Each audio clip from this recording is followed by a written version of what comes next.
Opening day at Citi Field. The Mets love to win on opening day. They do it again today, 11-7 here with Papa Brown. 23 years in a row. Dad, took us a while to get here. The traffic was out of control, but in the end, the Mets do what they do on opening day and they win. What'd you think of the game? What'd you think of the food, the atmosphere? What'd you think?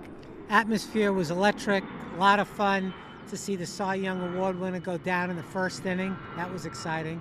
And the Mets showed some power, good power, home runs, really very exciting game. A lot of team baseballs. You hear the planes going by, the planes, trains, and automobiles going by. And, you know, what this team emphasized in the offseason was getting deeper and making sure this lineup can produce from 1 through 9. And, Dad, talk about producing 1 through 9. You had your 8-hitter Carson Bench hit a homer in his first career game. You had Francisco Alvarez homer right after him. But it mixed in there, you had help on some bad defense. O'Neal Cruz letting a ball drop that they called a double. You had walks. You had hit by pitches.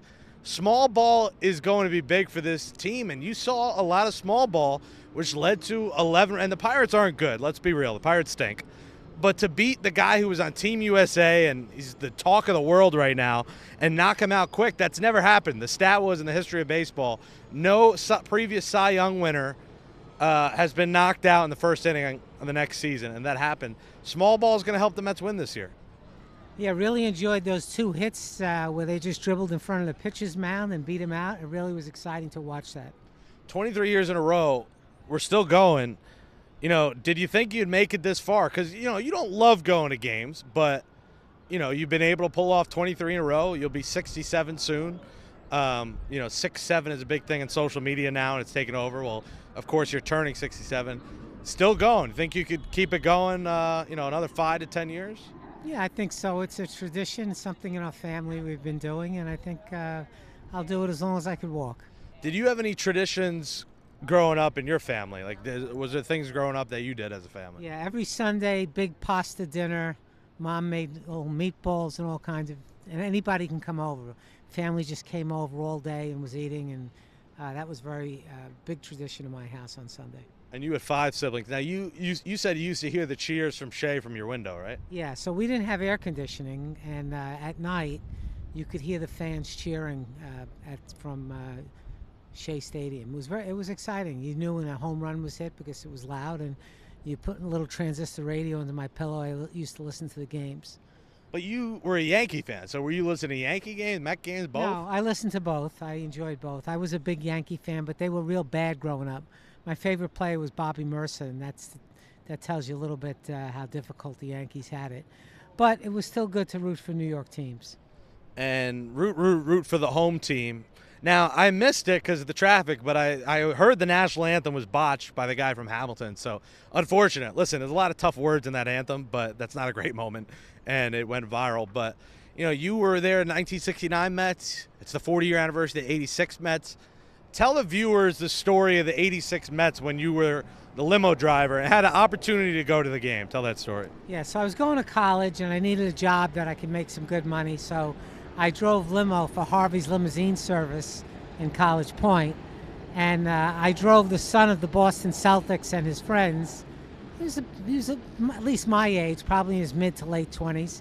Had an extra ticket, and I didn't go. I should have went. It was the game that Bill Buckner fumbled the ball through his legs, and I didn't go, but I should have went. They offered games 6 and 7, right? Yes, they offered me to go to those games. Wow.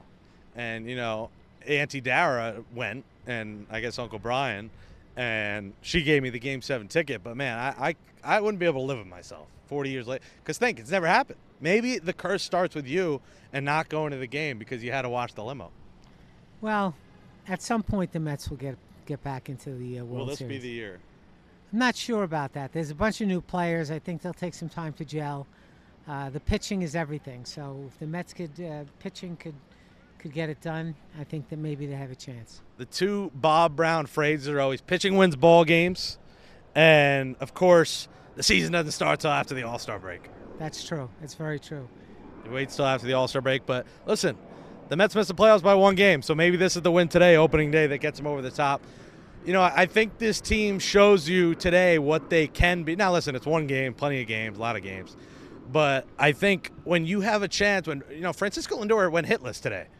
Bo Bichette went hitless today, and the Mets scored 11 runs. that shows you that there's a lot of production from this lineup. Now, also, listen, they didn't pitch great.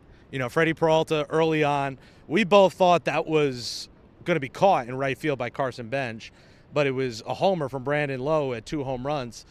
But, Freddy Peralta, first game as a Met, probably some nerves, right? A guy trying to get a new contract, all the hoopla. He's been the talk of the offseason. The ace went out there. Didn't start great, but, he at least went 5 innings and got a win. In your day, guys went 7, 8 innings. 5 is the new 7 innings in baseball. Skeens get pulled after 2 outs. Peralta last 5. So, in the end, Peralta fighting for the contract outed the Team USA star, right? Yeah, it's a very different game today.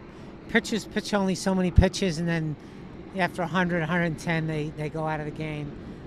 During my time when I played and watched baseball, sometimes you get a pitcher pitching both ends, depending on where he was. He'd start the first game, and maybe if it was a close game and he was good, they put him in later in the game. Today's very different. They want to keep the players, rest them. It's a different game, different players. Yeah, a lot of load management going on. Summer, can you, out of the back seat, grab us the magnetic schedule? We want to show the viewers here at Mets Daily magnetic schedule. Again, follow me at Jake Brown Live. Smash that thumbs up. Make sure you comment. Mets with an off day tomorrow. It'll be Mitch Keller versus David Peterson on Saturday as you see the train going by. Guys, do mass transit. The train is out of control. Do the mass transit. Yeah, don't drive. Today is a special example, but as you see, well, you can't see here, but we don't want to move the computer, but the construction of the soccer stadium, the apartments are done, but here's the magnetic schedule they gave out today. Always a cool thing to put on your fridge. Saturday will be the 86 replica ring. 86, you got married in 85. Robert was born in 86.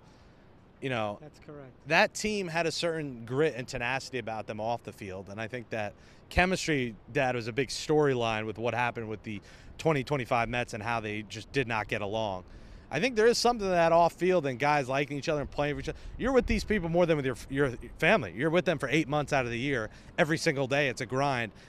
Same thing at work where you work, I work. You got to enjoy the people you work with to make it last throughout a course of a long season, the dog days of summer, losing streaks.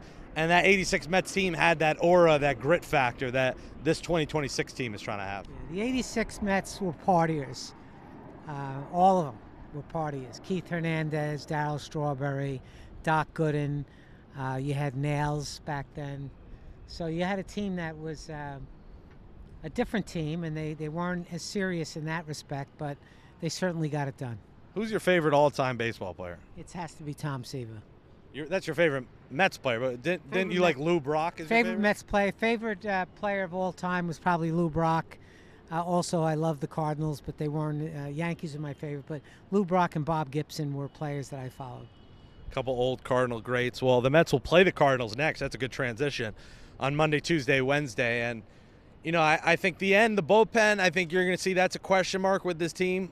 We talked about that. Luis Garcia didn't pitch great. Tobias Myers was huge today, going the 6th, 7th, and 8th. I thought they should have left him in for the 9th. A big piece. You saw the Peralta-Myers combo. You saw both guys from that trade pitch today, and one of them pitched right, one of them pitched really solid. So looking forward to seeing all these new guys. You got to get used to it. I think a lot of Mets fans were crying about Pete and crying.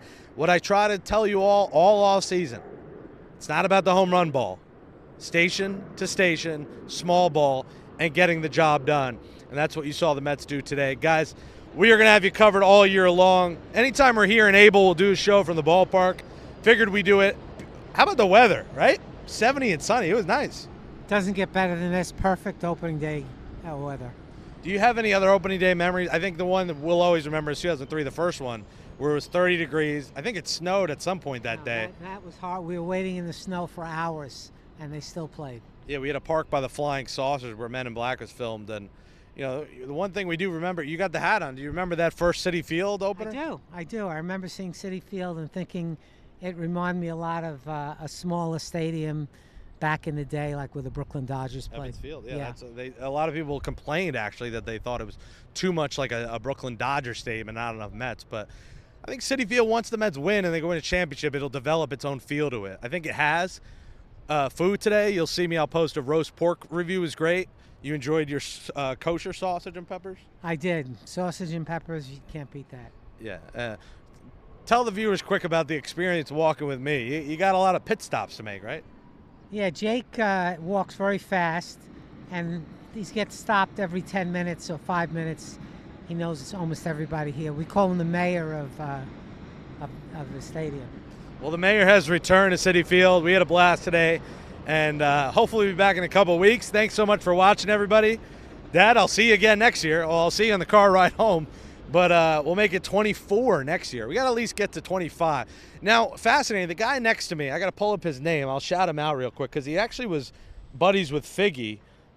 His name is, this was his 30th year in a row, and I believe he said it was the 6th or 10th straight he's taken his daughter. Mark Ervolino. Shout out to Mark Ervolino, played fantasy camp. 30 straight opening days.